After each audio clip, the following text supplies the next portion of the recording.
So what I'm going to do is I'm going to jump right into our presentation. I guess a few things before we go in though. First of all, I am totally in the mindset of, if you have a question in the moment, please feel free to ask. I'm totally fine with just breaking away with my presentation, hearing what you have to say in the moment. Hopefully we can address that in the moment. Because I know people like to say, let's wait for questions at the end, but you might forget that question, right? So if something comes to mind, I encourage you to let me know what that is. And hopefully I can address it and expand upon what I am, in fact, talking about when it comes to this presentation. This presentation is designed with a few components that include Cmac, how we operate at Cmac. So you'll notice some examples throughout come from the perspective as Cmac as a nonprofit.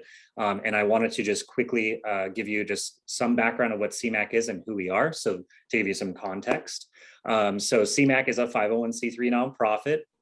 We provide facilities, our media center in downtown Fresno, which I'm at right now, for the community to come and create video content. And that video content then gets shared on our local channels, as I mentioned at the top of the presentation. Those channels can be found on the various platforms locally, as well as online, over the top platforms such as Roku. We do have live streamers as well, I forgot to mention, on our website. So if you go to cmac.tv, you'll see all of our live streams, and you can click on one of the education, government, or public channels and see the content that is airing live right now. So I encourage you to look that up. Also, I would encourage you to check out how we are promoting things and how we're promoting events and ourselves and as an organization. That's, in my opinion, a great model to follow for starters. So again, we're coming from that perspective of as an organization who we ourselves promote ourselves, and members that are part of our organization that create content through our organization can share on our platform. Now, we do also accept content from folks that are not as a part of our membership.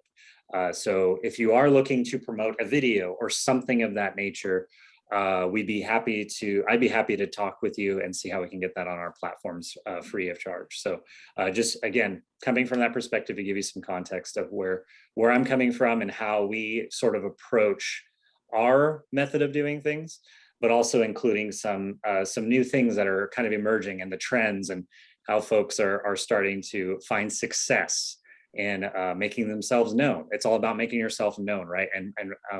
And apparent that you're doing things online, and that really tends to help, especially with video. So I'm going to now, if there's no questions before we get started, I'm going to share my screen. And pardon me, I had my presentation queued up. I tried to make that as seamless as possible. Does everyone see that? Is everyone seeing the screen right now? Yep, seeing the screen. Excellent. Okay, so again, we call this Promote Your Show. And it's from the perspective for us here at Cmac, sort of showing how we promote the programs that we have on our channels. But again, this can be applied across the board, whether it comes to you just as a content creator. Maybe you're looking to bolster a YouTube channel with content. Maybe you're looking to promote your organization, upcoming events, general information, things that will catch people's eye online. And I believe, Sarah, you mentioned you saw us on Facebook. So it sounds like at least we're doing something effective there, right? If you're able to see that we have an event such as we had tonight on Facebook, clearly that worked in some fashion, right? So we'll go over that a little bit. I'm not going to go into too much of specifics on what you need to do, like a step-by-step process, but I will definitely introduce it and give a little insight on how we go through the motions of promoting and planning. And speaking of planning, we'll segue right into the beginning here, where we're talking about, sorry, I have two presentations here. So we want to kind of step back and, in this case, we're saying why am I making this video? Now, it might not necessarily be a video, but it might be some sort of piece of media that you're looking to push out for marketing purposes or promotional purposes. And it seems really basic, right? My MO when it comes to projects of any sort, media projects, video projects, is I always turn the direction back into why am I doing this to begin with? I like to put it in perspective for me because it's so easy to get caught up in the trends and what it exactly is we're doing. Just saying, figuring if it works for one person, it's going to work for me. That's not always the case. Sometimes you have to, so to speak, put the lens back on yourself and say, okay, what is my goal? Why am I making this video? Why am I trying to promote this? Why is this important for me to put time and effort in to create a piece of media, for example, or create a video that's going to promote something, promote yourself even if you're just a content creator doing self-promotions. This is something to occasionally, I think is very important to return back and think about this. And why is that? Well, it's when you have a clear focus on what you're trying to say and what you're trying to promote, that will translate into the media you create for it. So in other words, if I know exactly what I want my audience to do, or maybe I just have a general idea of just wanting to get it out, a message out to the community. What is it that I'm trying to say? Well, in this case, maybe it's as simple as just event location. If we're having a show or something, or an event, Art Hop, for example, for Art Hop venue. How is it that you get the word out that you are hosting a gallery? In this case, I'm using Cmac as an example. We are an Art Hop venue. And how do we get the word out? Well, we already, in that specific case, it's great because we partner with the Fresno Arts Council to be added to the list for one. I mean, that's first, and that's the relations we have with the local organization. So already there's a bonus there in having that connection with a local organization that shares something similar in the sense that you're looking to promote the arts. So partnerships are huge when it comes to this sort of thing. Another thing is short and sweet, right? Here's an example where I find an issue with occasionally when we're on occasion, I will be lecturing some intro media classes, and we'll do some Photoshop projects on what makes for a good and an appealing flyer or graphic that will be attention grabbing. Really, less is more. Keep it short and to the point. It sounds cliche, but it's really true, especially in this respect.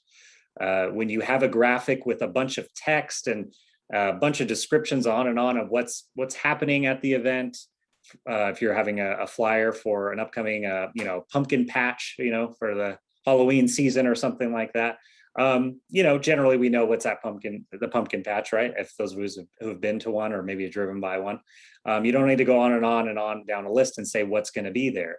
You have an interesting image, something that's enticing, something that's welcoming, maybe a family picking out some pumpkins. That would be really, I think to me that automatically says family friendly. In this day and age, where we wonder, well, is it going to be do you have to wear a mask at this event, for example? Masks required would be an important footnote on a flyer. Maybe the family's already wearing a mask though, and you just have that little footnote there. So thinking it more in a visual sense, what information can you project out there without having to go on and on with a bunch of letters? And also what's really important is how it's arranged on the screen, which we're going to go into in a little bit, and what we're going to go into what the vibe is as well. Color is huge. Color, people will generate their own assumptions based upon how something is framed and the color of it as well. So we'll go into the science of that a little bit in a second here. But ultimately, there's a reason why you're considering this. It's important to you. So why is it important for someone else to go to an event, for example, as the example I've been mentioning? So, some things that I tend to lose sight of, I will admit, is when you are looking to create a video, for example, for promotional purposes, there is a separate section in production where you have to really think about this. And going to a little bit of video production 101 here, you have phases of production. The first phase of production is pre-production. So does anyone want to guess what pre-production entails? I'm asking out there into to the folks here. Does anyone want to take a stab at that with what is pre-production? Any ideas? No wrong answers. It's okay. Cheryl does. Scott, was that you there? Yeah, I said Cheryl does. Oh, I can Cheryl. answer with you. Cheryl does. All righty. No You're- worries. You're muted. Thank you. Oh, There you Cheryl, you're okay. There we go. No worries. So if you're talking about pre-production of, say, a video, well, then you're going to gather different pictures and gather different film that you're going to use. And you're also going to get the statistics of what you want, or not the statistics, but what you want to accomplish by the video. So it's everything before you put the pieces together, before you bake the cake. It's all the ingredients that you're going to find that's necessary. And you may not even use all of them, but you do all of that layout so that you have them at your disposal. And I hope that's right.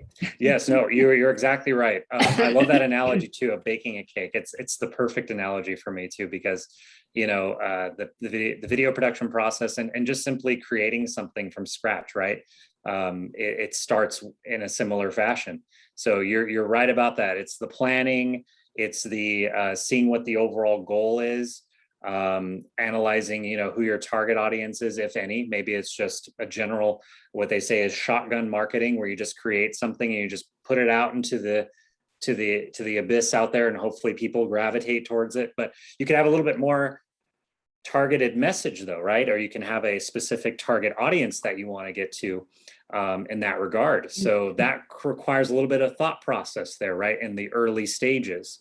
We get so caught up in, we know what the video is going to be about. We need to find out where it's going to be shot at. We need to find out what kind of equipment we need to use. We need to find out what programs we need to use to edit it. That's important, no doubt.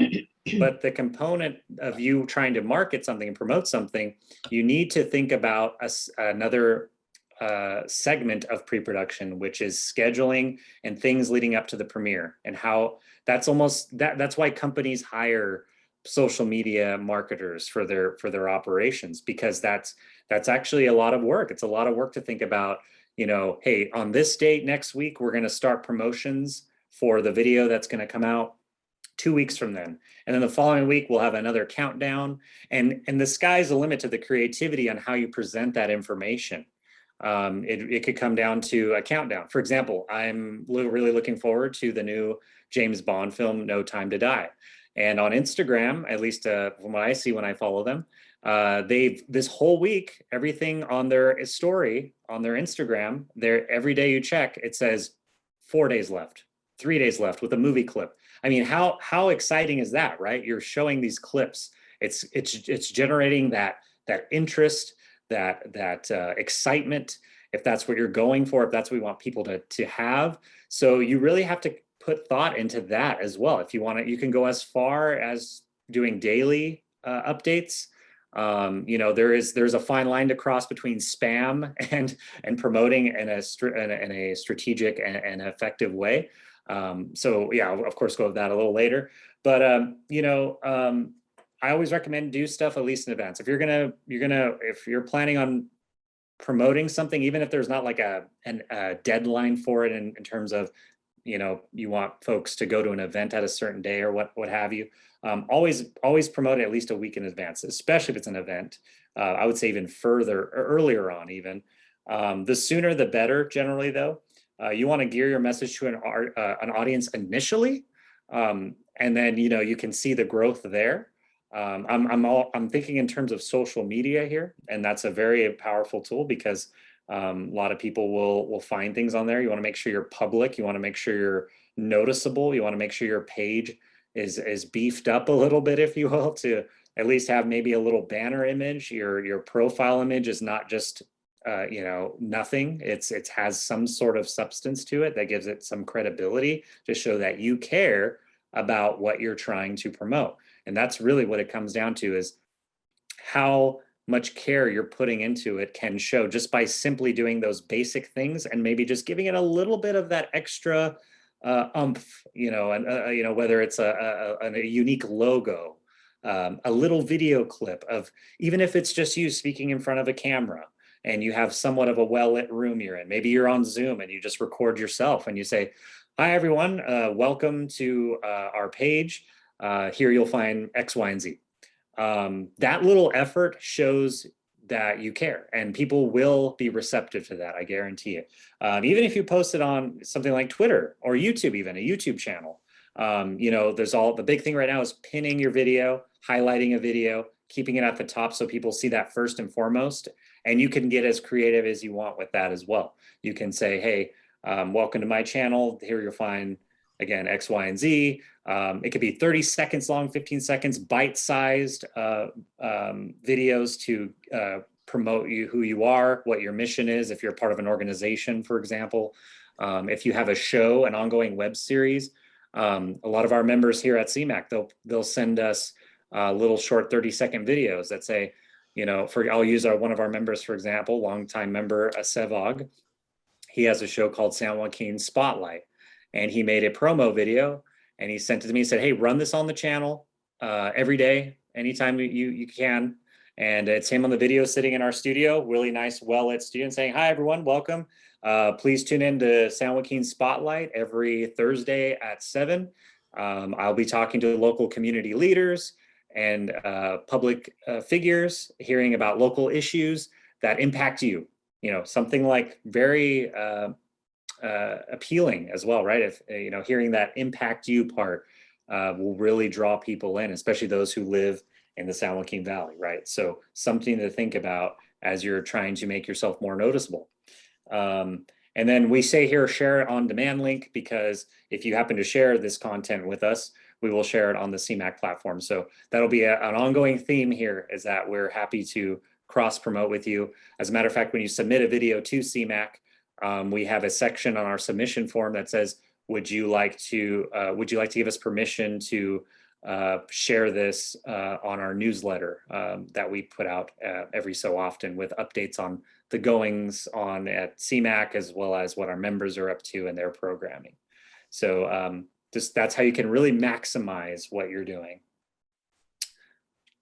And I apologize, my little, I don't know if there we go. I thought my keyboard died on me. It is a wireless one. So any questions so far? I'll take a little pause there. Anything that comes to mind? Okay, perfect. And actually, let me see here. My clicker is. Okay. Cheryl has one. Cheryl, yes. Thank you, Scott. I appreciate that. And Ben, if you're there, if you happen to see any hands up, feel free to let me know. I'm just seeing a full screen right now. But yes, Cheryl, go ahead. Unmute. Yeah.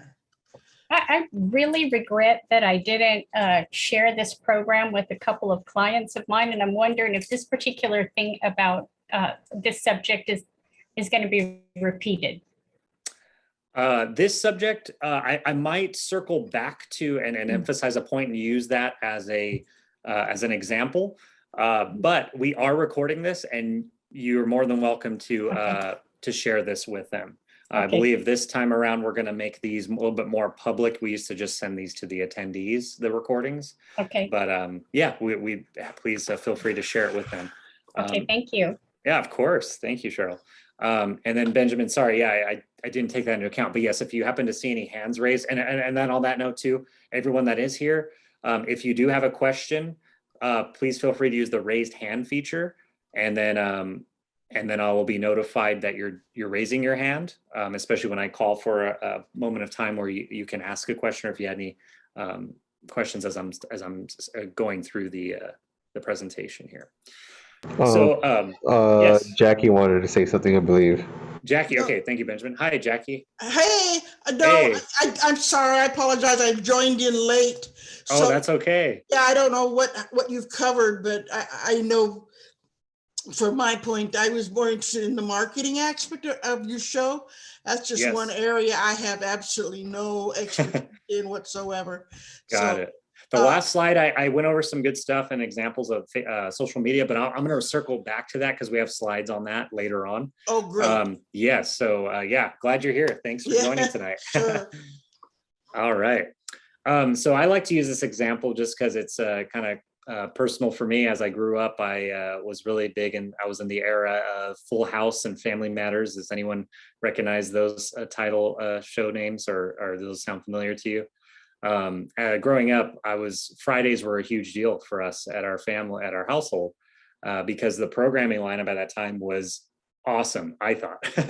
Growing up, seeing those sitcoms and seeing kids of my age really resonated with me. So I think that's why it was so successful at that period of time in the 90s. So that was the TGIF ABC block. And really what was not only in their favor at that time in terms of being so popular is because it was just entertaining content to begin with. They had the luxury of having most of America having access to some big channels like ABC, NBC, without needing cable, right? And without needing major subscriptions. The old bunny ears, you can pick up a signal, watch those. So partly that was why it was so successful, but also they had a really good way they presented that marketing model. TGIF became so familiar to everyone. It went viral before things went viral, right? People were talking about it. People knew about that television even back then because they promoted it so well. They had great content and it created a sense of regularity. I mean, the title itself, TGIF, thank God it's Friday. I think they've since changed what the acronym stands for, but the time is thank God it's Friday, TGIF. It was a common phrase that was used even before, but they took that phrase and ran with it. So that was so recognizable. It put into your brain that every Friday there was going to be that lineup of programming you're going to watch. So it's catchy. It sticks with you. It's easy to remember. It has a good flow to it. So in that respect, I like to use that example because you build that into your audience. If you start mixing up when you're going to be putting out a new video, if you start, especially when you start off and saying weekly videos, right? Well, weekly videos, that's great. I mean, as someone who follows subscribers on YouTube, I know I'm going to expect at least a new video every week. It's a little frustrating though, because it's like, is that Monday? Is that a Friday? Is that at the end of the week?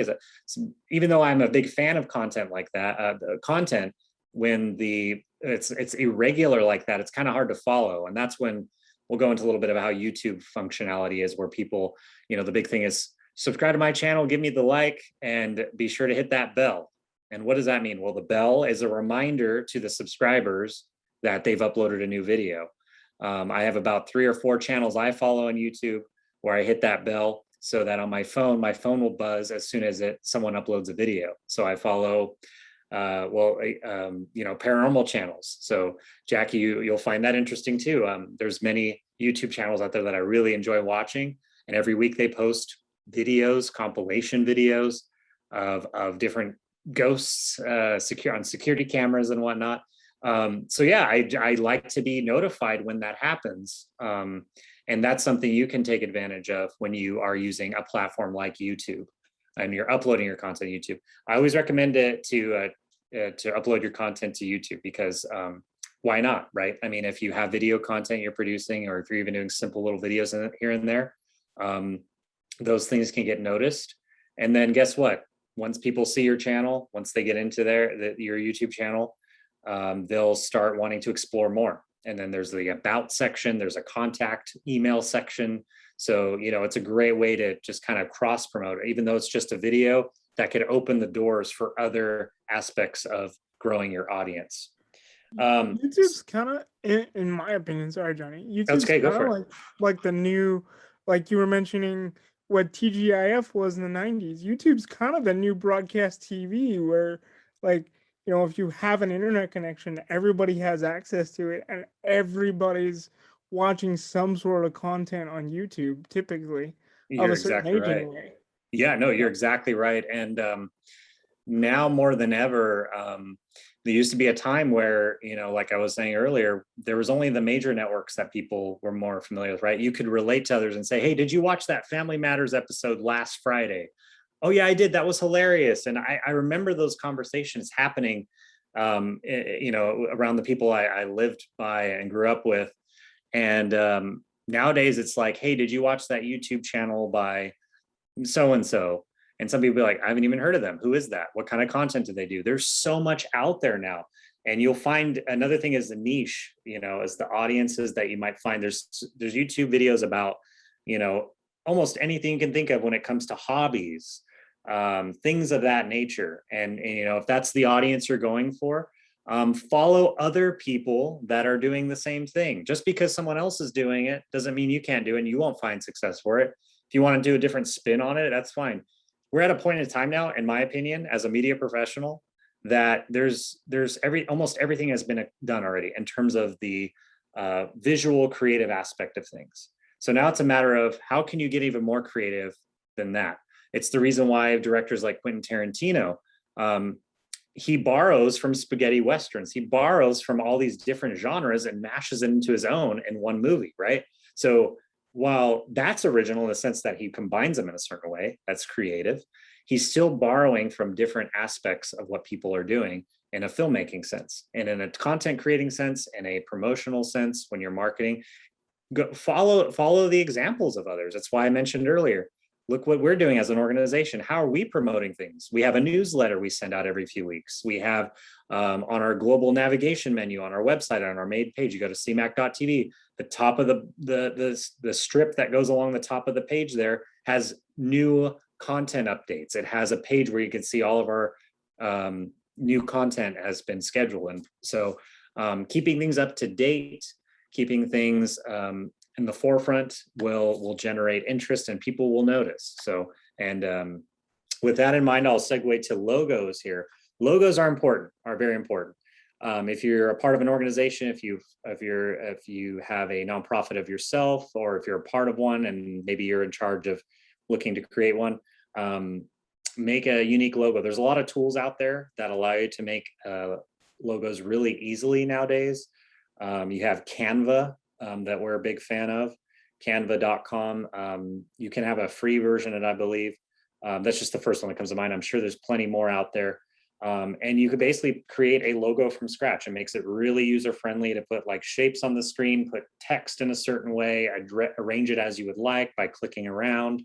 You could even overlay your own images and tweak them and have them to your liking. So that's just a quick example. But one thing I want to do here is a little mini activity, I suppose, is logos here.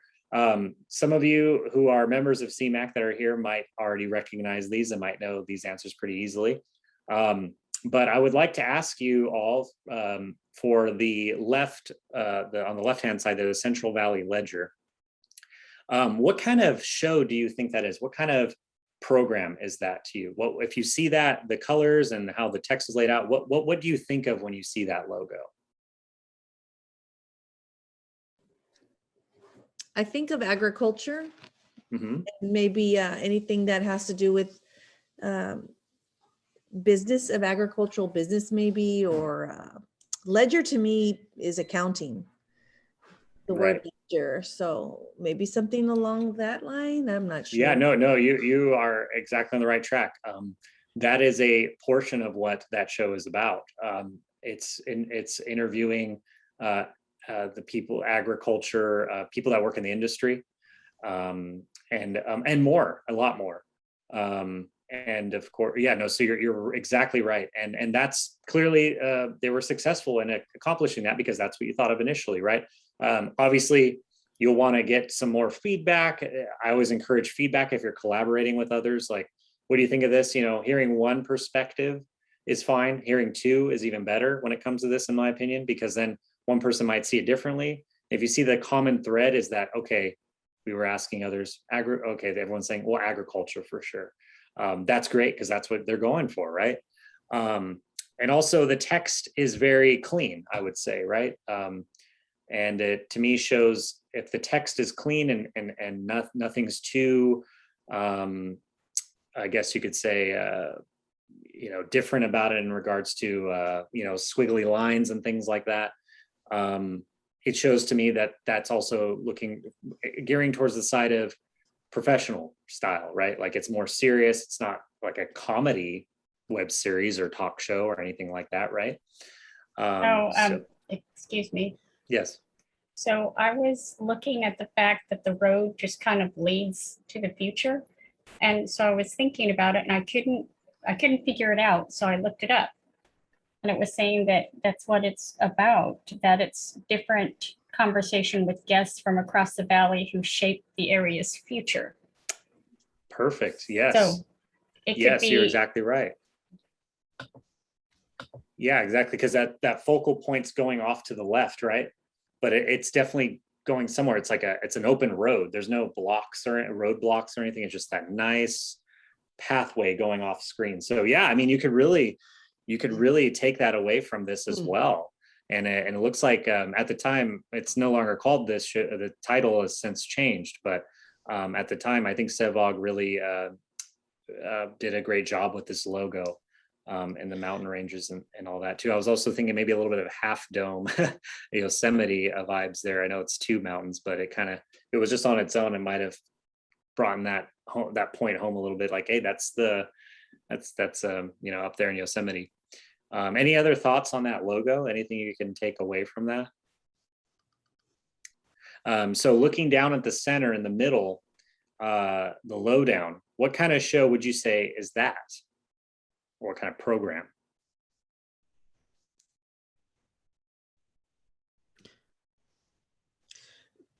I'm guessing maybe like a satire show, maybe about either movies or pop culture or even local stuff, local news.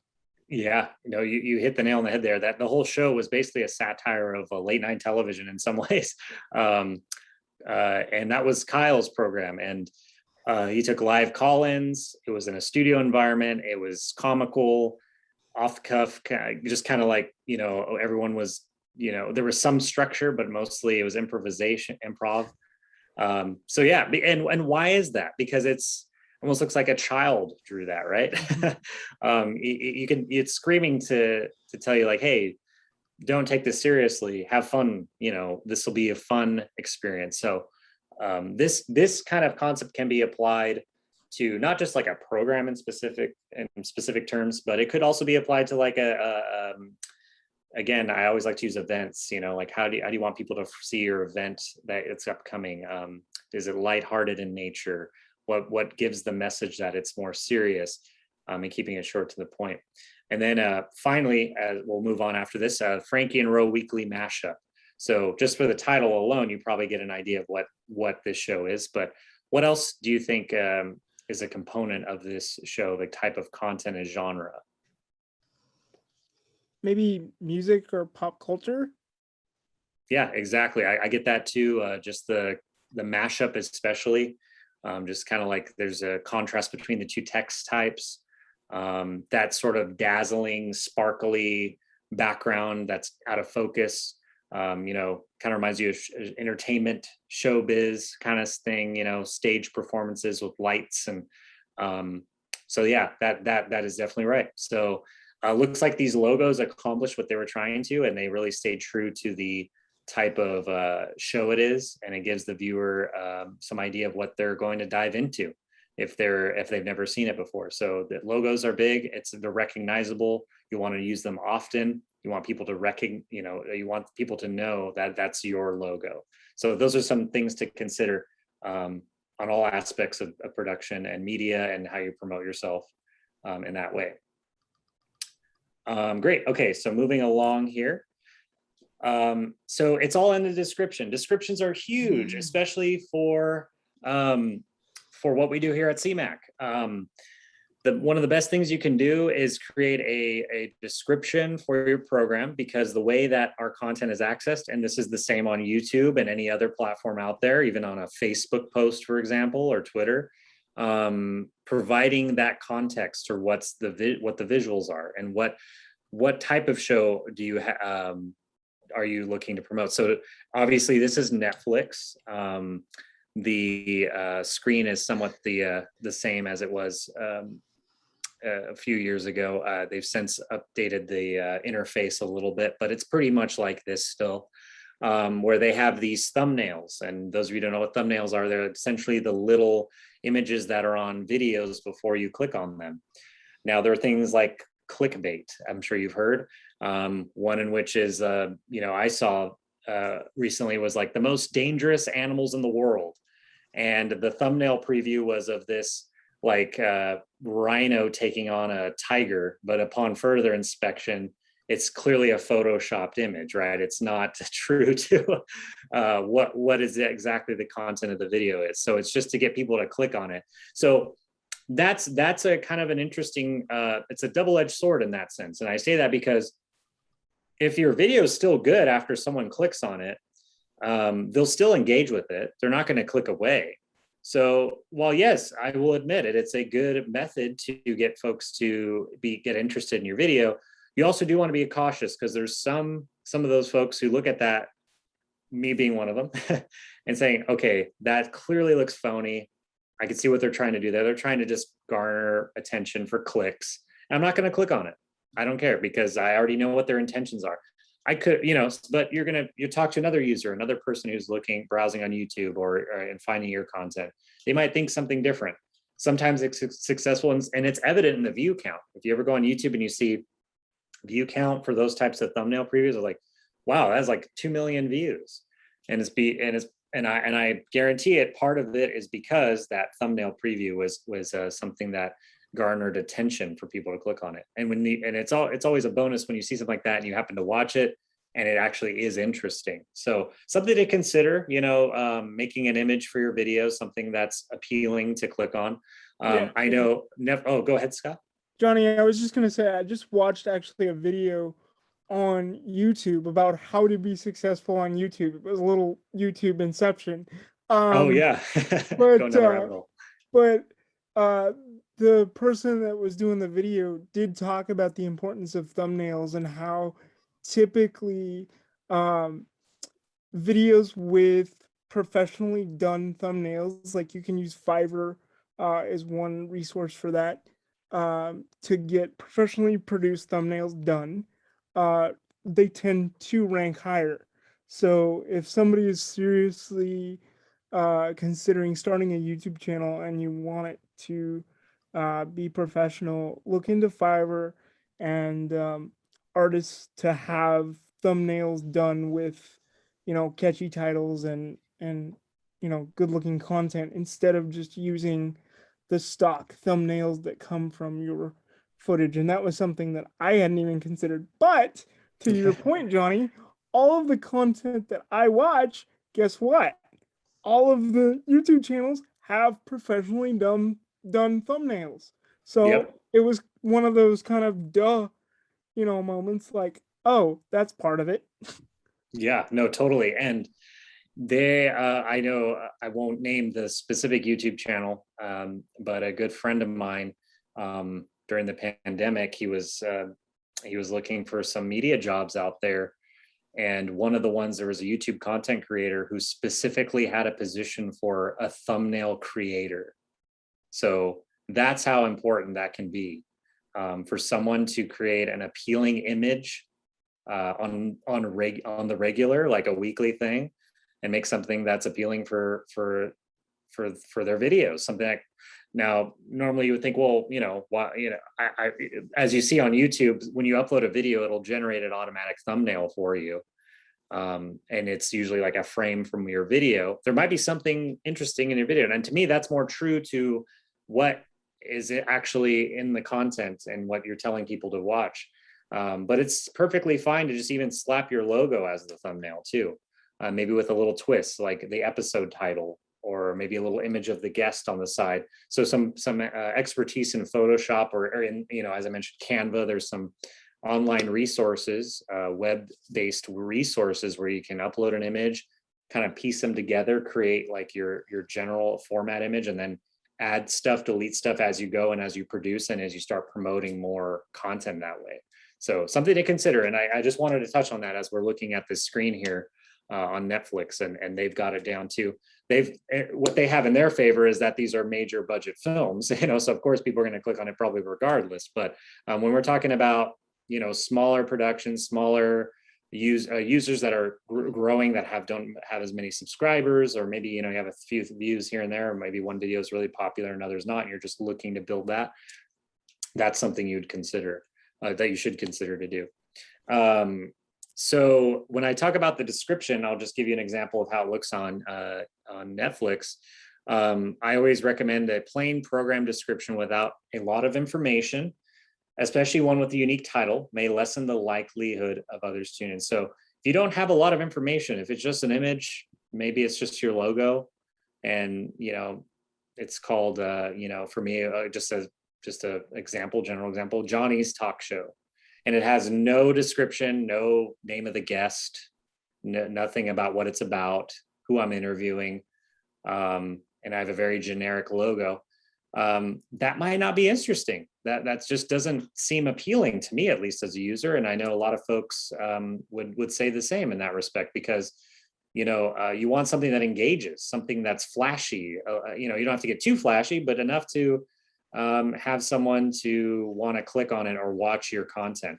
And keep the descriptions short, but provide information. So I'll give this Granite Flats show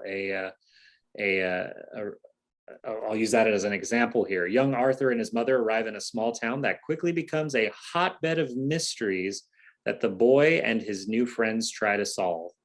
So to me, if I'm a fan of mysteries, if I'm a fan of kind of spooky things, I think that fits right into what I enjoy. So guess what? I'm more likely to click on that. And that description was constructed in a way to appeal to people like that. Now, it also helps that it says the genre list there, right?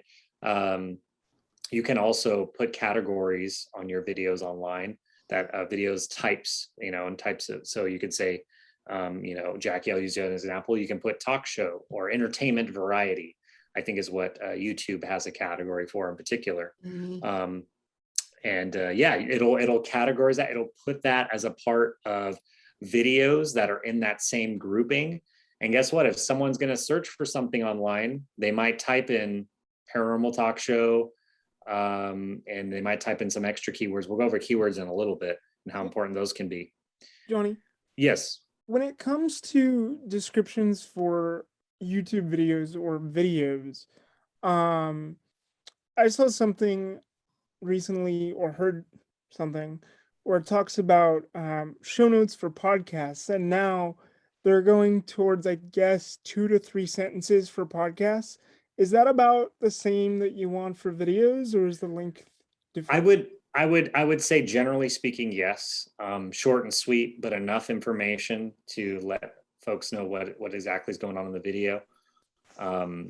With the benefit of the features on YouTube as well, or I guess for podcasts you're talking about, there's so many outlets out there you can upload that content to.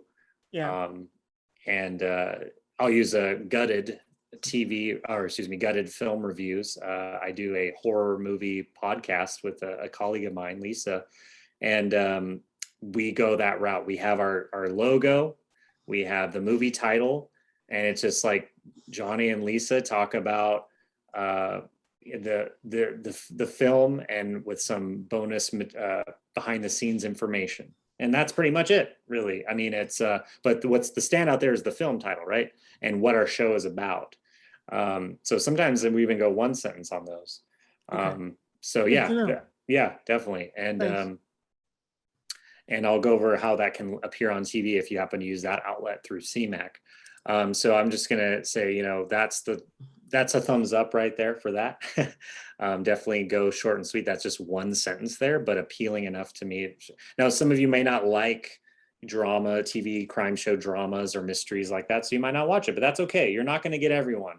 That's one thing I want to emphasize is you're not gonna get everyone. People are gonna go to you for a reason, most likely.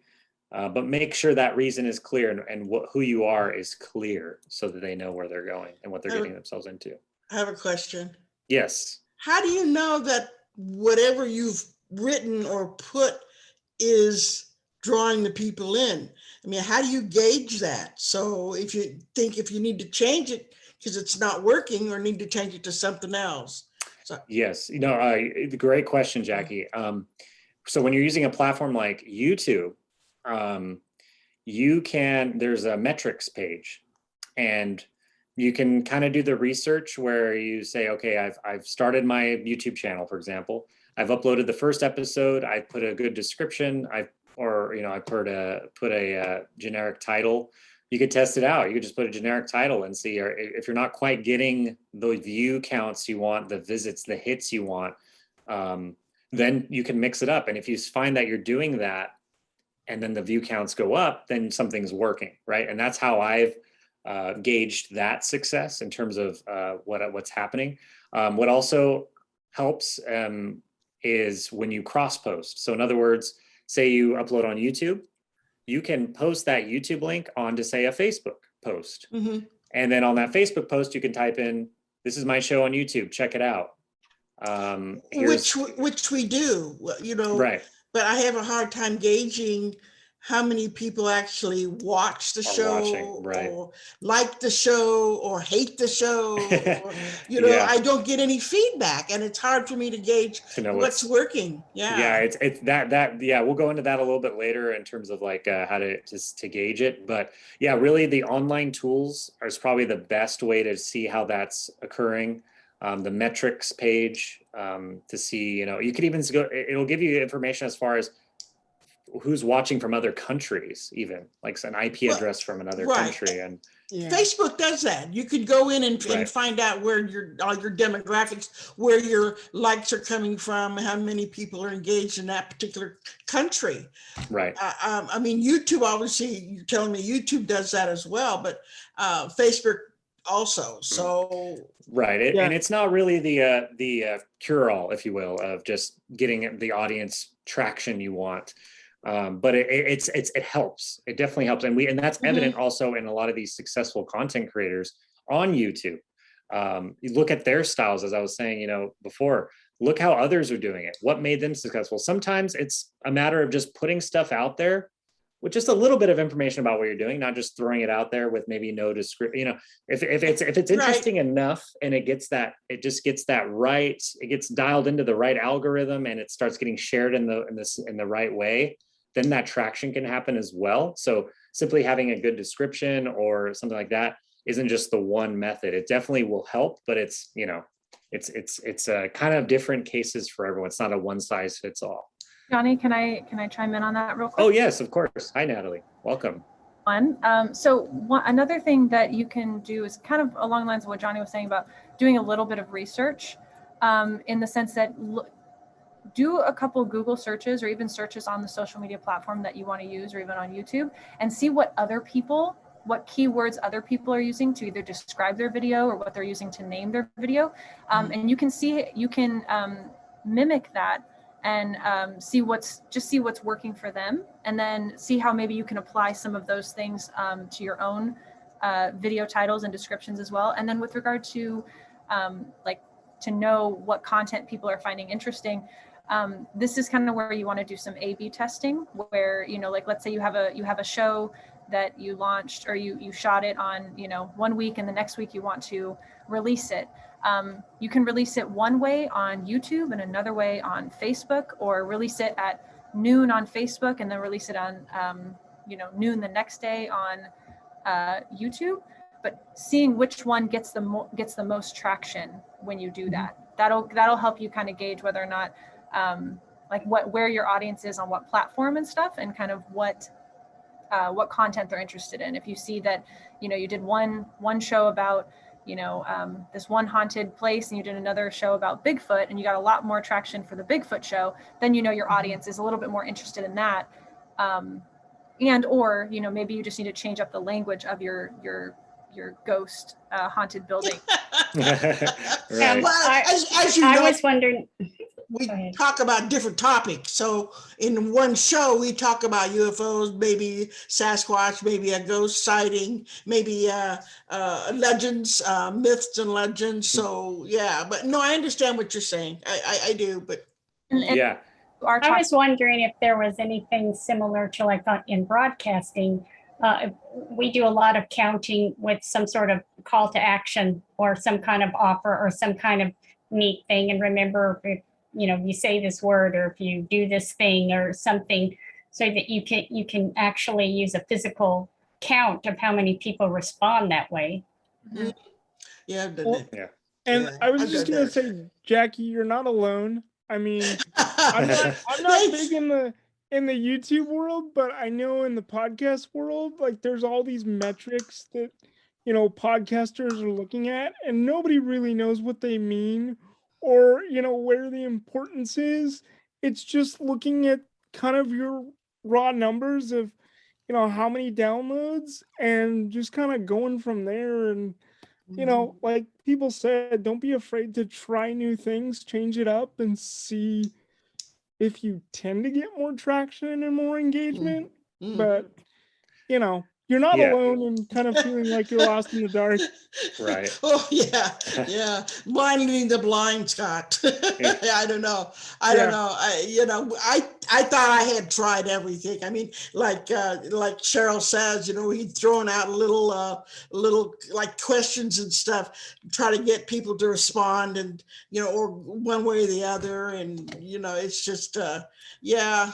Yeah, it's really come, what also it kind of circles back to the target audience thing as well. I mean, there's a fine line between getting it a little too spammy towards people, but there's also a benefit in sending it out to people that are in the same field, or someone who does something similar, asking them to share it, those types of things, and that can happen organically even, and for a lot of you'll hear some from many successful YouTubers out there that some of them will say, I just started making my content and then it just caught on, and some will say, I really sat down and looked at the metrics, and my goal was to get the most views and still talk about what I want to talk about, but I looked at those trend lines and I analyzed them, and I said, oh, like Natalie was saying earlier, maybe the Bigfoot episode was the most popular one. Well, that was that moment in time, people were searching for that and were more interested in that. So you can take that even further and make a follow-up and talk about Bigfoot again, and then see what happens there. So it's also a line, if you want to cross it, to being true to yourself as a content creator and just creating what you want to do, but also seeing how you want to grab an audience and get those view counts. Now, maybe it's a matter of doing what you think the people want, and then going back to just doing whatever you want, because at that point you've drawn them in, right? You've got you've got all the interest, you've got everyone there. You're like, great, I put my best foot forward, I guess, first, and then now I can just kind of go for that. You want to continue doing your best, of course, after that, but still just making that impact for the first episode or two and seeing, okay, great, that was, people really responded to that for some reason. I'm going to make a little bit more like that, and then you can go from there. So that's just some other food for thought. Again, there's no one perfect way. Sometimes people just get viral out of the blue. It just happened to be shared. And we'll talk about how that happens too in a little bit. Great. Any other comments, questions on that aspect of it? Cheryl, you were talking about broadcasting, and that gets a little difficult in the sense, a little different. And in this case, we have the benefit at Cmac. We have 3 dedicated cable channels on local Comcast, Xfinity, and AT&T Uverse. AT&T Uverse, unfortunately, doesn't have a clear way of looking at a guide, or actually you can't see a guide at all, as a matter of fact, for our scheduling lineup on that platform in particular. But Xfinity looks very similar to this on screen right now. And the point I'll make here is that as far as the Ellen DeGeneres show goes, which I think is it still on air? I don't know. They've done so many episodes over the years, as you can see there in the description, season 14, episode 171. So at this point, obviously she's famous, right? So she has the benefit of that. People are going to watch. She's on daytime TV. But the point I wanted to make here is that, they didn't need this long-winded or, a sentence or two description of what her show's about, because come on, we know what Ellen is, right? We know she does a talk show. And all they really do here is just put the name of the movie and the movies possibly that they talked about during the show. So you really don't need to go into details about what that's about. And I think it's partly why they didn't add that description there. So, but you can leverage this a little bit more, because you still have people, maybe not as much as now with all the over-the-top apps. People are streaming more so these days than going to cable, as the numbers are showing, trend lines are showing these days, especially with the metrics we see as a public access television station. But you know, you could still make this appealing because people are still going to probably navigate. Another big thing too is people still DVR. That's a big thing. People digital video record their favorite shows. Our members record on their home boxes the show. So if they happen to see something they find interesting and they're dozing off, it's like, I'm just going to hit record on this because I want to watch it later. I found it interesting. It drew me in from the description, the image, things like that. So the principles apply here as well, but you're a little bit more limited to having the full control and seeing the metrics. But that's something to consider as well. Going along here, we kind of touched on this through the questions, but you know, if you have a weekly show or a monthly show even, here's some examples of some things you can do. In this case with Cmac, you can take the on-demand link on the Cmac website and you can post that onto your Facebook. And Jackie, I believe you do that, correct? Yes. Yes. Yeah, and that'll redirect viewers to the Cmac page to watch on demand. Now, another big thing that I talk about at this point is embedding videos. So we'll go a little bit into websites as well. Basically, if you have a website, that's always a great component to, it's a great way to promote your material. Integrate those two things. I always recommend to integrate those two things. If you have video content or any sort of visual media, put that on your website. That is a great way to increase audience. When you're using a platform like Cmac though, we would be happy to embed the link from a YouTube channel, for example, that you may have of the same video, so that if folks find your content on Cmac's platform, they will be redirected to your YouTube channel and you'll get the view counts and the metrics for that and everything. So something to consider. Maybe Jackie, if you upload your shows onto your own unique YouTube channel, we can tie that to the Cmac version as well, so you can get those two connected and increase possibly your numbers. Yeah, you're going to help me with that, right? Of course. Yes, this is not a how-to right now, but I'll definitely talk to you later. No, I do have a YouTube channel that I started, but for another reason, and it's only got one thing on there. So got it. But I need to go in and change the name and then list all the shows. Yeah, definitely. I highly recommend doing that in your case for sure. And that's just again. Anything, keeping things contained as well is really important. For us and our website, we always redirect folks when we say click here to watch more, to see more information. We try to avoid redirecting elsewhere. We want people to stay on the page. We want people to navigate. We want people to look through the pages, give them a reason to look through the pages. And that comes down to both visual aids as well as text. I know for me, with customer service nowadays in general with various companies, the popular thing now is to send them an email or find the information online, right? Well, it's like, no, I want to talk to someone. I need to talk to someone about my problem. And I always am searching for that phone number on, PG&E's website or something, I want to talk to an actual person. And that's becoming more increasingly difficult. But at the same time, it makes me want to navigate through their site. I look for the contact page. And that's a good thing. You want people to be interactive on your website, whether they have a specific goal in mind or not. They might see something that'll be like, oh, I didn't know Cmac provides that service. I didn't notice that. Or, we have a banner on the side sometimes when we're promoting for folks to take our survey to let us know how they think we're doing. We keep that present on every page that's clicked on. So it's just in their mind. It's right there. It's in the forefront. It's colorful. It pops out a little bit.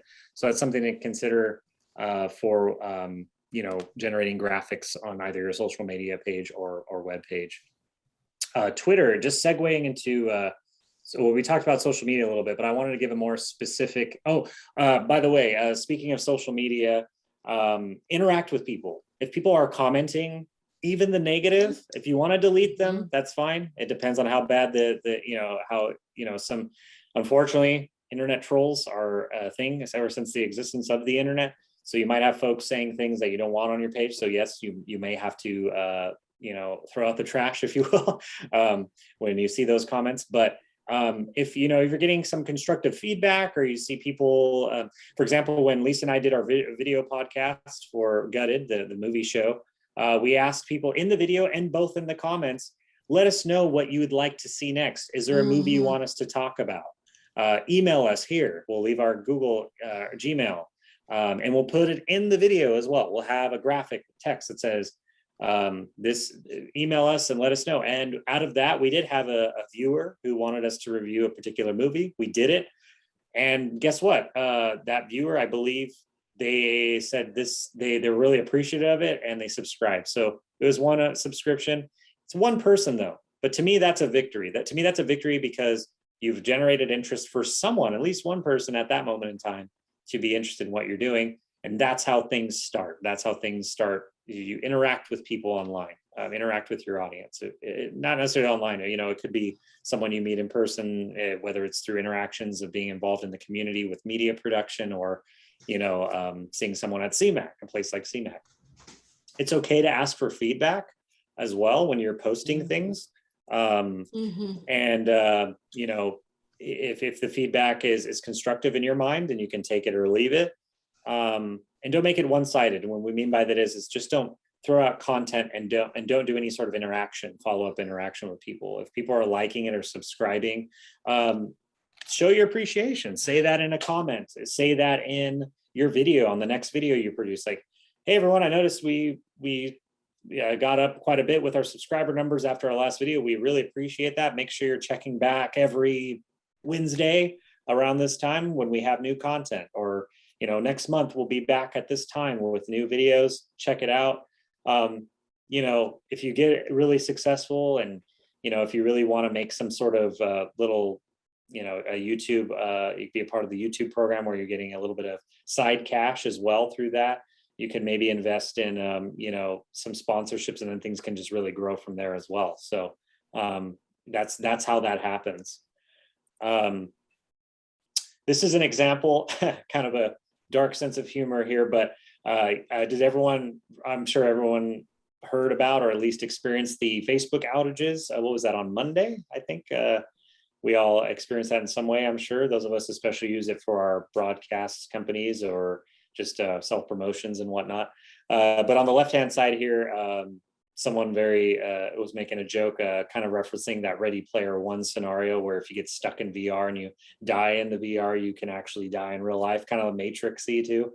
But this is a very, so this left-handed tweet here, people making jokes about Facebook services going down make me sick.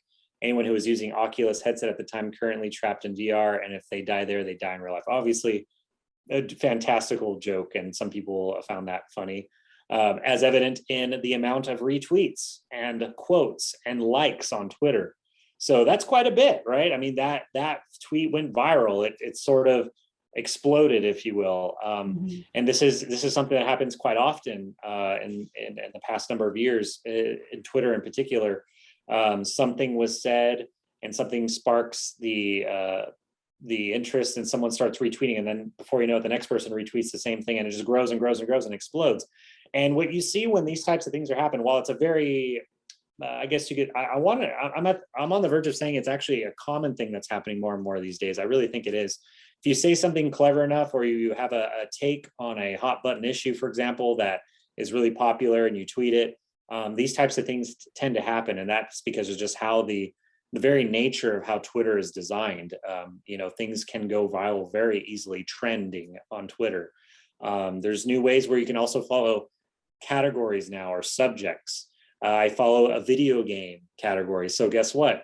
Twitter's going to push up things relating to talk about video games on my feed. You can also click now and say, not interested in this tweet. So that'll show less of that kind of stuff. And I'm not entirely sure how that particular system works, but it does do a good job of filtering out things you don't want to see and things you do want to see. But in this case, someone's tweet exploded. And what's really common now is content creators, or people that have Twitter accounts like this, will post a follow-up response to it. Because guess what? They've got 360,000 plus people with eyes on their Twitter now. And that's quite a bit, right? So as you can see on the right-hand side here, he followed it up with that tweet and said, this blew up. So if you've chuckled at it and have a few extra monies to spare, please consider supporting the Native Women's Shelter of Montreal. So something that clearly means a lot to someone who's a part of an organization and a movement. They use that popularity to post a link.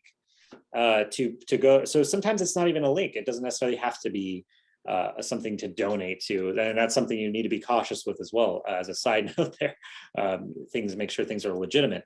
But you know, it could be as easy as, hey, I have a YouTube channel that talks about paranormal stuff. Maybe your tweet was about maybe it was a video, a security camera footage that was very compelling, and people are like, wow, I think that's real. That doesn't look fake. That doesn't look edited. And it ends up blowing up on Twitter.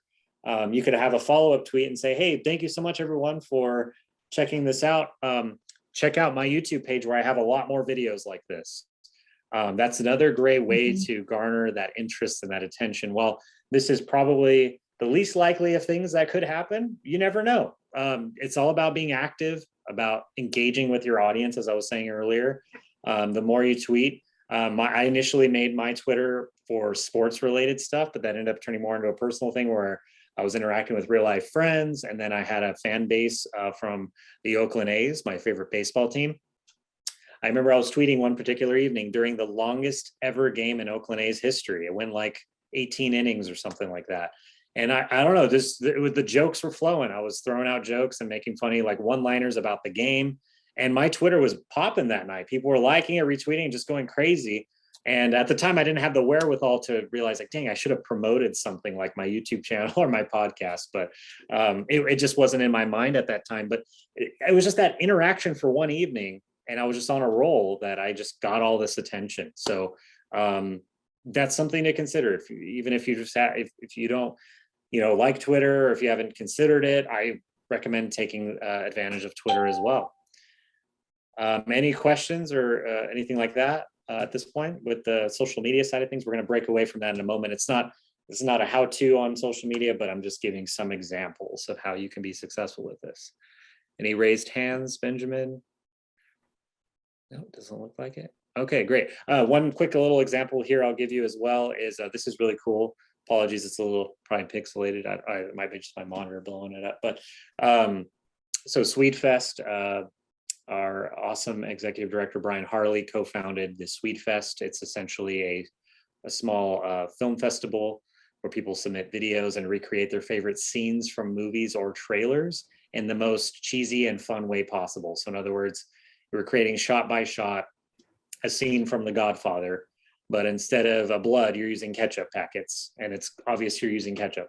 Things like that. It's using cardboard boxes to create the scene, and it's obvious, it's purposeful, it's to have fun and to create a video. But it does take a lot of work, and as evidence with Swedefest here and their Captain Marvel trailer, before the movie Captain Marvel came out, they created a shot-for-shot recreation of Captain Marvel trailer. So I won't show it now. I encourage you to check it out on YouTube, on their Dumb Drum YouTube channel.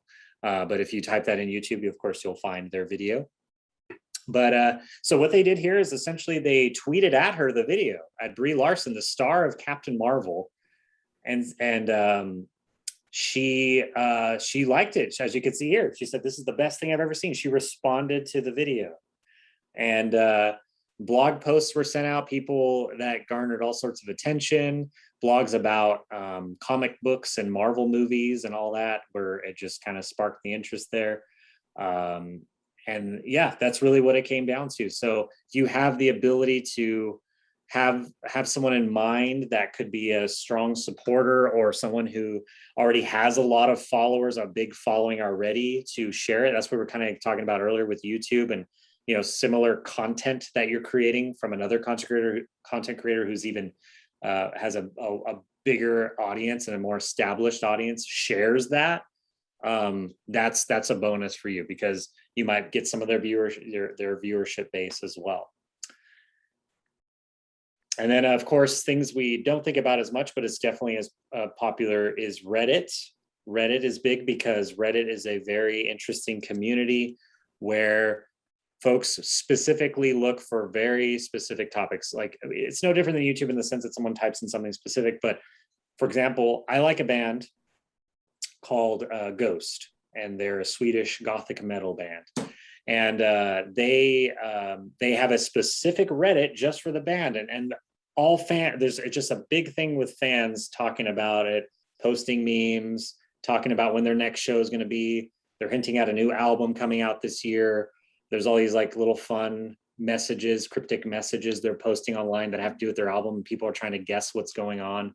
And that's a really effective marketing strategy, but they're leveraging the power and the following of Reddit to do that. So for example, there's a podcast Reddit.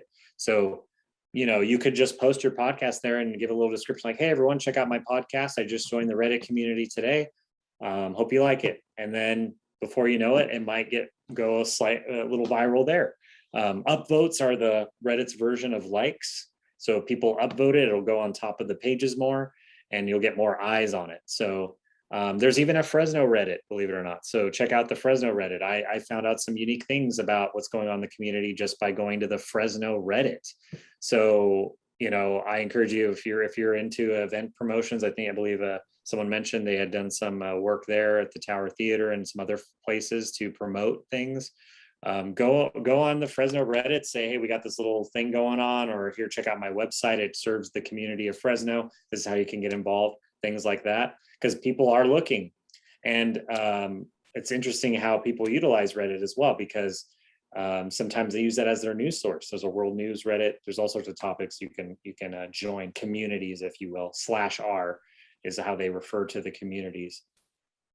Okay, so we're getting towards the end here. I know it's getting closer to 7:30. We just wanted to make sure we opened some more time for questions now.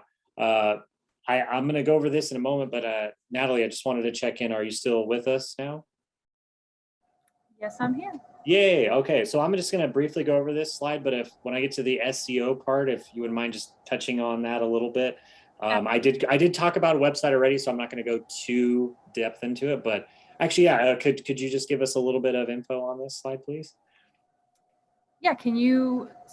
Oh, my apologies. No worries.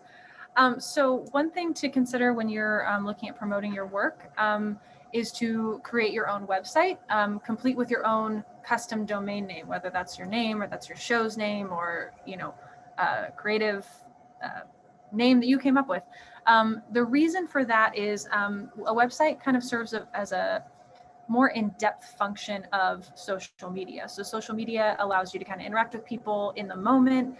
You can share your work out there and get it seen, especially with something like YouTube. The platform is there, the audience is already built into the platform. So you have that going for you, but a website can help you kind of amplify your presence online, simply because it houses your information and your work and your portfolio 24/7. It's a place where you can just have all of your work laid out. Anyone can reach it and see it anytime.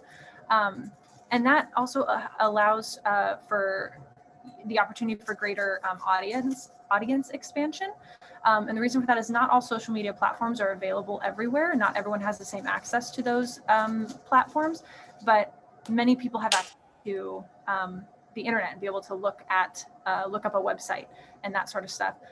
There's also opportunities for growth within that, simply because of the fact that, you know, with a social media platform, you're kind of restricted to what the platform allows, right? You can have your kind of about section, you can post your updates and things like that, but that only goes so far. With a website, you have the ability to make it as unique as you can make it any way that you want, whether it's a portfolio of your work. Specifically, it's a portfolio for one type of show.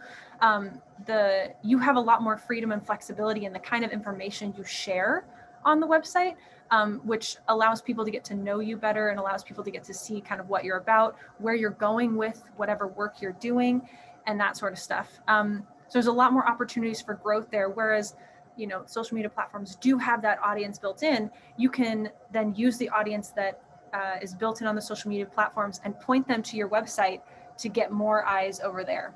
And then finally, having a website also kind of helps with your credibility.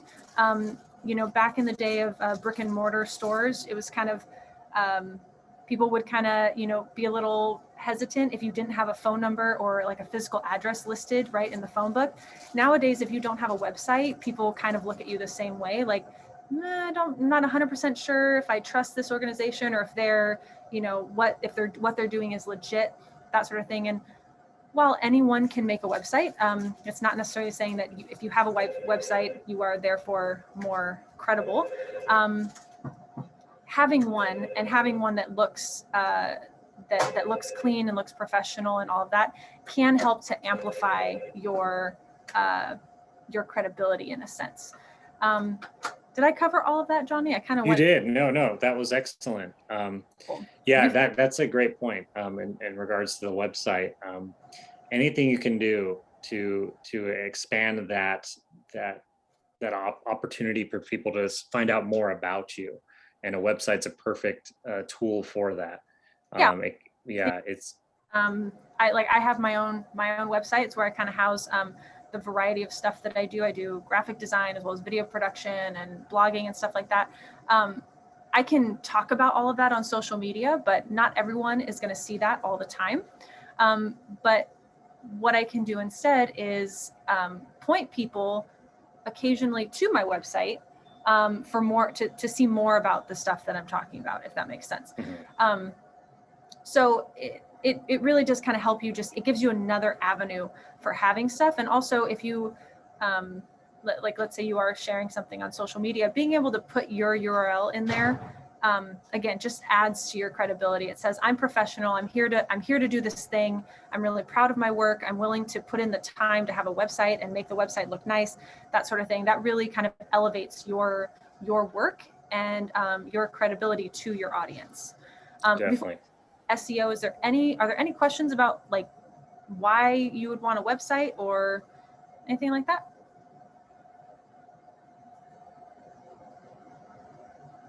Yeah, I was just gonna add, for anybody who's thinking about domain names, I'm actually working on a website right now that is that exact thing. It's a portfolio site, and also I'm getting into life coaching, so it's gonna house that and be kind of more of a professional site for my services for that, as well as my podcast and professional speaking stuff.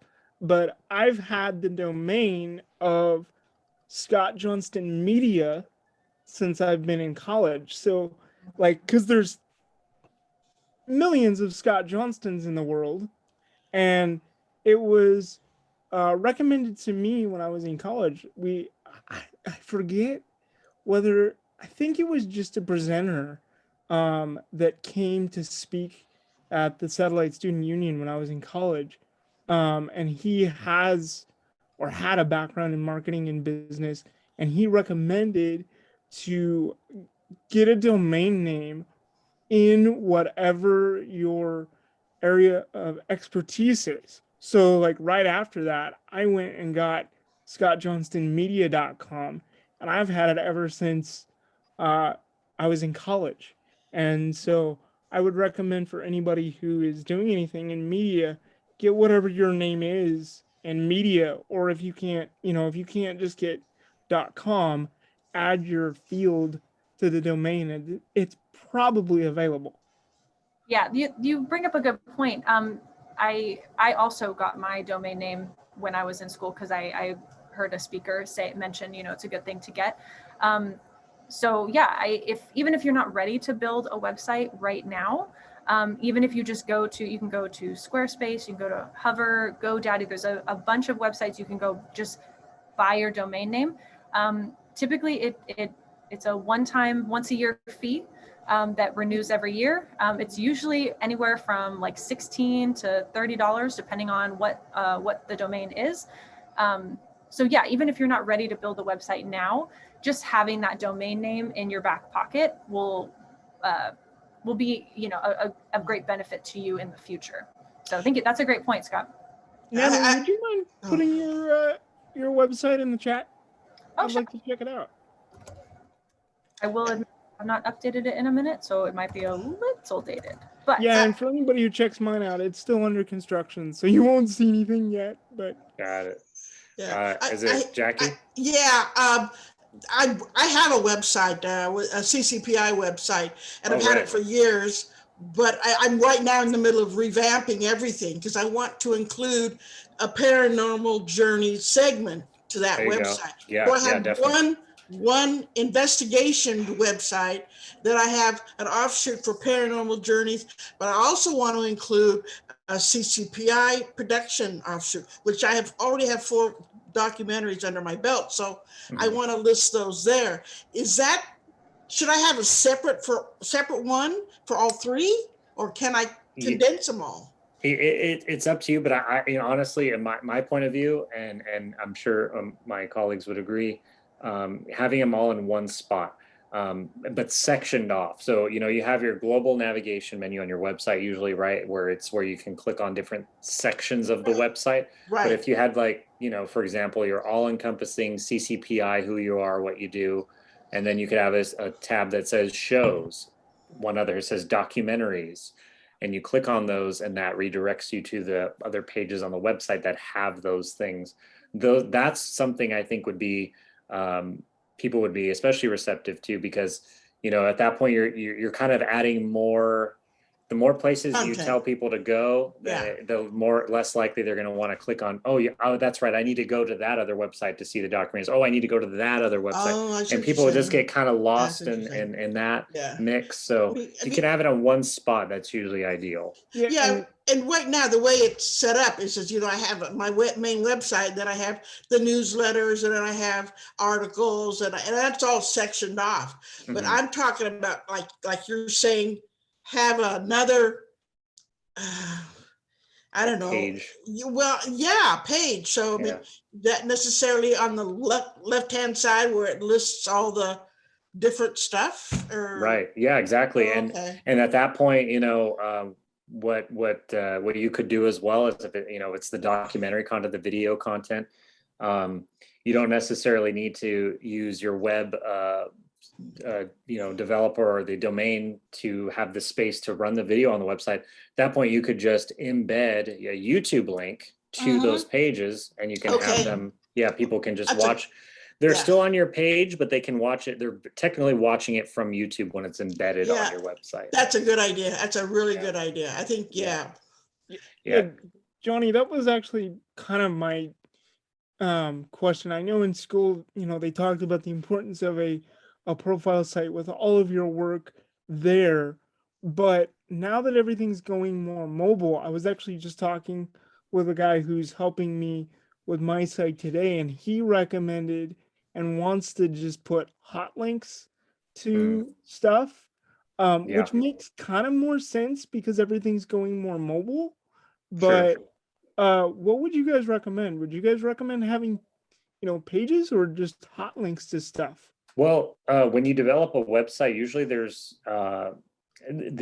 it'll adapt to however the format looks. So, for example, on WordPress, you get a preview of how it looks on mobile versus the web page itself. And correct me if I'm wrong, Natalie, but I think you can adjust each one accordingly to be more adaptive to, on a mobile, the hot links, and then the regular web page, just to be as you design it. But I believe on the phones, it adapts the orientation, the view, and it adjusts accordingly to make those options more accessible on a mobile. So you're not like having to zoom out and zoom in. It just automatically adjusts accordingly. So, it comes down to how do you feel like your viewers or people are going to go and visit your website? Sure. Yeah.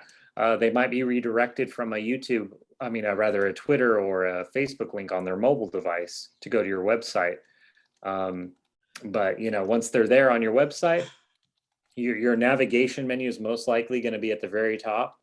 They press the drop down and they can click on whatever they want from there. So, I'd say for both, keep those in mind, because, mobile is a popular way, no doubt. And then therein lies the metrics too. You can also see on like, if you have access to administrative information for your website, what users are using to access your website is usually provided. At least I know for WordPress it does. Yeah. So, yeah. I would definitely echo what Johnny said. I do think that most site builders will, they have sort of mobile features built in, so they will adapt to whatever device the user is, the visitor is using. but that is, you make a good point, Johnny, about checking out your metrics to see, do the majority of your people view your website, or the majority of your visitors view your website on a mobile device or on like a desktop computer, because that can also influence how you lay out your website and what you decide to put where, essentially. You know, whether or not you do need to have the space to house your media on your site, or if, you know, you don't need to do that, or, you know, whether or not you need to have hot links or a full-blown menu and stuff like that. So Okay. So you're basically saying I'll figure that out in time. Yeah, that, and also these days the websites will adapt accordingly to mobile. And then of course it's a matter of testing, trial and error, like, oh, I don't like how that looks on mobile, so I'm going to make this adjustment on the web interface, things like that. Okay. Yeah. Another thing to consider is, you know, your website is an extension of your work. Whether you are a video production person or you know, sell handbags, whatever your website is, it's going to reflect you and your work. So really make it what you want it to look like. And you know, then, you know, once after you do that, then you can, you know, see how many people are viewing it, see how they're viewing it, and then make adjustments there. But I think to start, especially if you're just getting started with a website, make it what you want to see, make it house your work in the best way that you can think to do, because that's really what the audience is going to want. Okay. Definitely. Thanks a lot. Yeah, of course. Are there So any other questions about websites before I talk a little bit about SEO? Okay, I don't see any hands raised, so if I missed you, let me know in the chat. well, thank you, Natalie. Thank you for those insights. Yeah. I have an SEO I'm sorry. quick. I didn't. Oh yeah, I'm sorry. Yes, go ahead. No worries, no worries. It's going to be super quick. SEO can get a little complicated, and there's a lot to it. It takes time and practice to get good at it. So if you do start, you know, you have a website already, or you dive into a website and you start getting into SEO, just know that it's a practice, and you build on the skills as you keep going. But what SEO is, it's a search engine optimization. And what it does is it's a process of using carefully crafted keywords to make your site, or make your content pop up at the top of a Google search engine. So when someone goes to search for paranormal journeys, if you have the right keywords in there that Google recognizes as, this is content relevant to, you know, common searches for Fresno paranormal journeys or ghost stories in Fresno, that sort of stuff, then it's gonna send your website to the top of the list when someone goes to search for ghost stories in Fresno or hauntings in Fresno, that sort of stuff. This is where trial and error is really key. There's a lot of testing that goes into this to see what keywords work for your needs, for your site, your organization.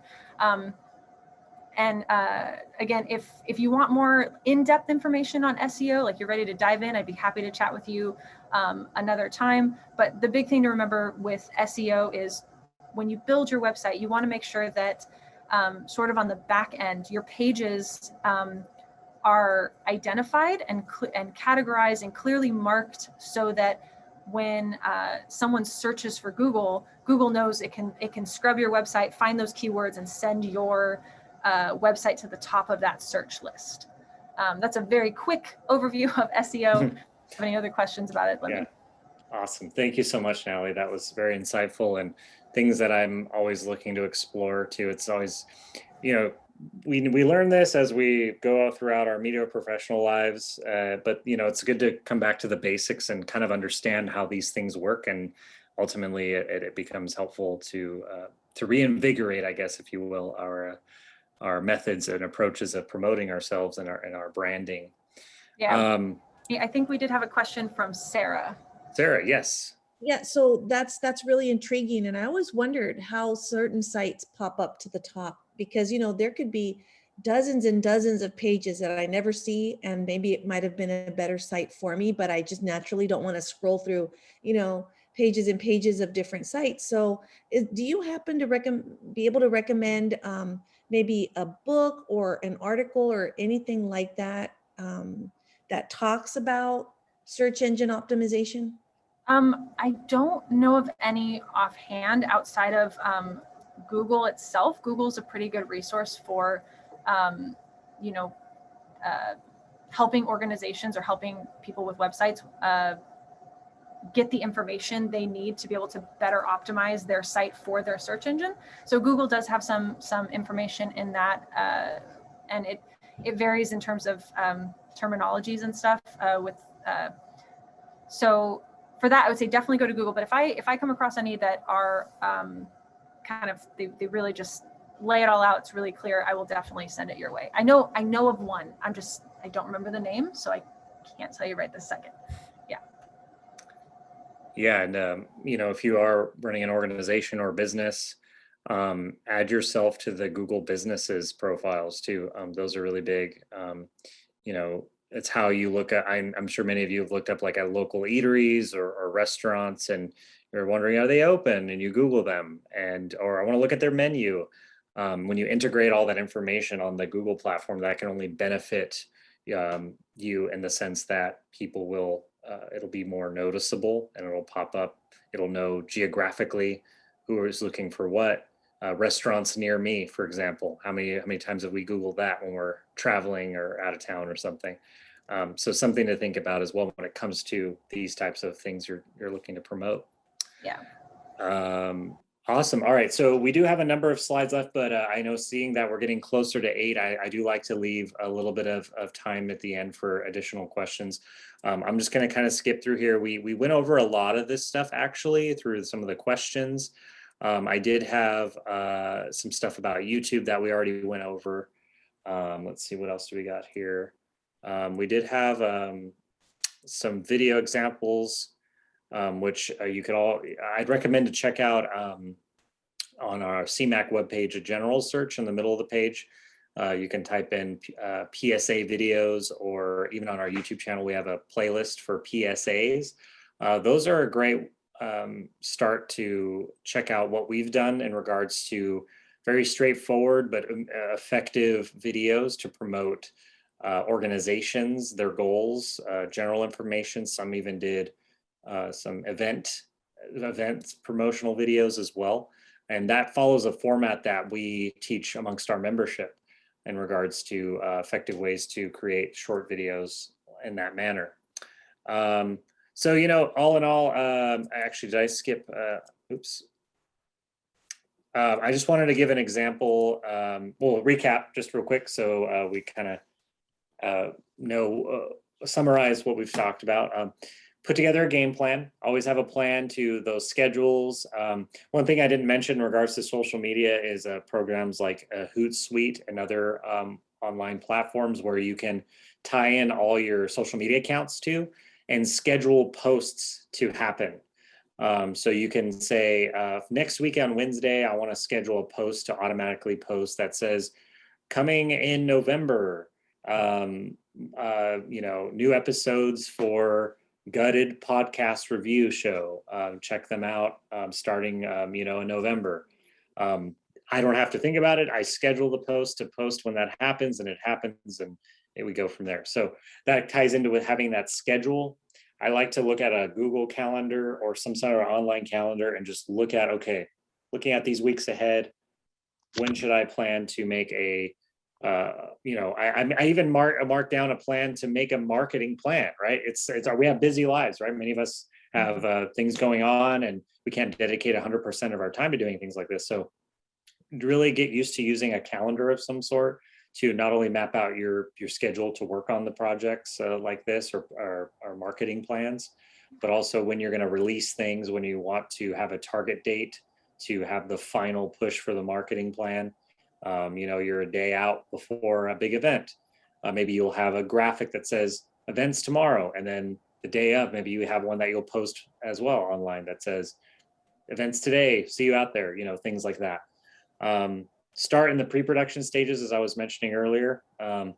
create a promotional schedule, target audience. If you want to send out your tweets and your information to specific people, you can do that. If you have people already interacting with you under, with your comments and people that follow you online and your content, or you're already aware of folks that are interested in what you're doing, send them emails about what's coming up. We get these media kits and media information for various organizations in town that they end up just doing a big email blast to. They send them out to Cmac because we're a media outlet. They send them to the local news networks as well that say, hey, this free event for Halloween's coming up. They let people know. And sometimes it'll stick, sometimes it doesn't. Sometimes a local news network might pick it up and have a story about it.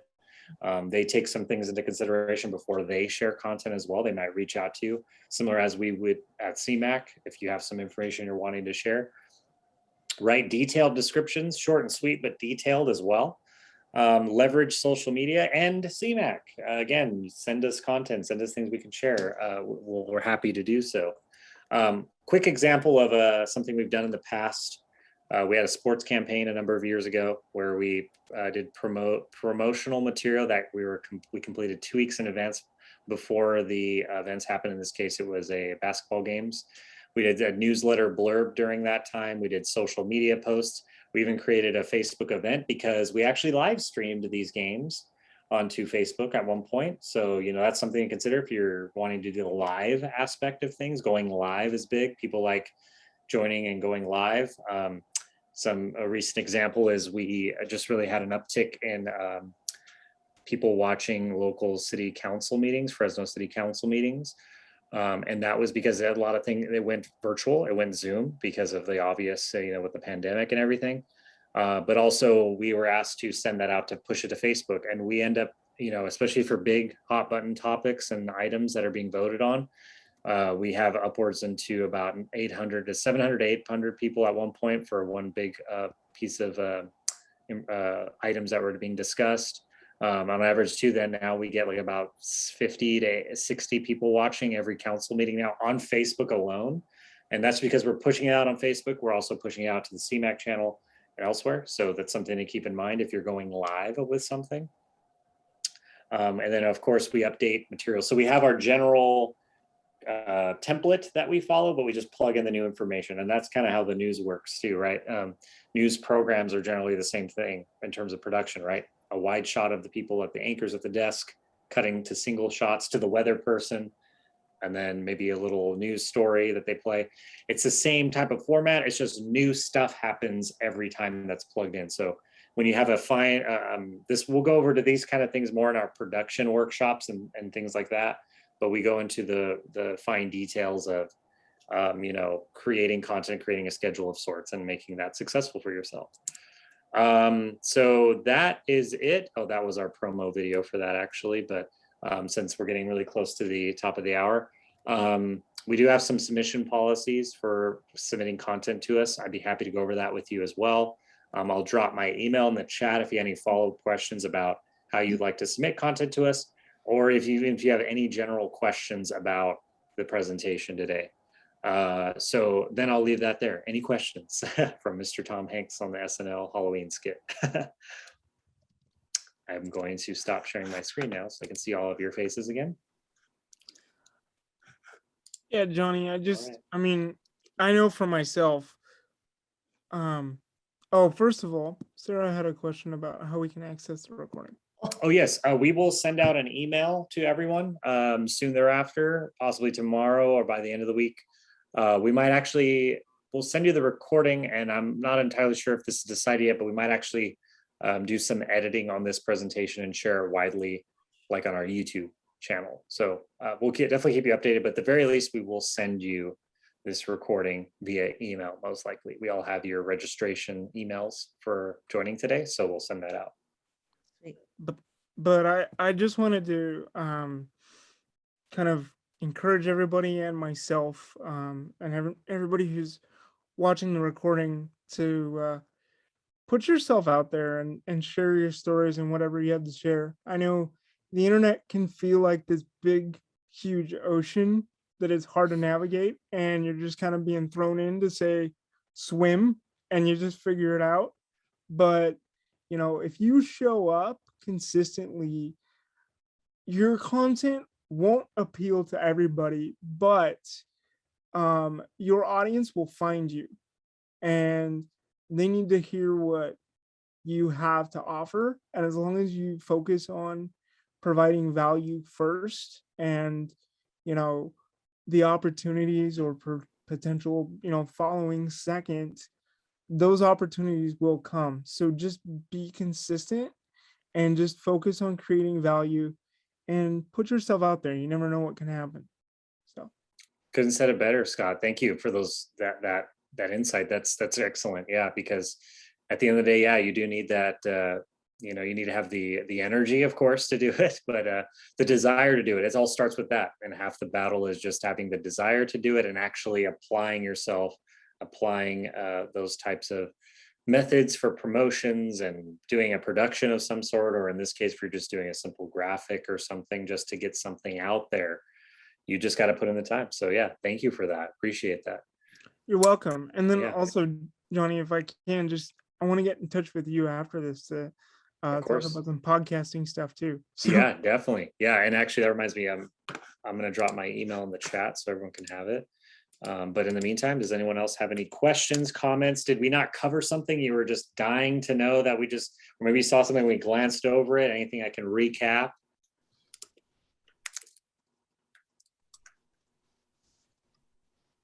It's my email in the chat. No? Sounds like, Yeah, you are. You're there. okay, perfect. Yeah. Great. Well, thank you again for all of your attention. We did go a little bit over than I anticipated. I know we technically said it's till 8, so thank you for your attention and interaction and listening to us. This is very surface level stuff. I wanted to just kind of reiterate that.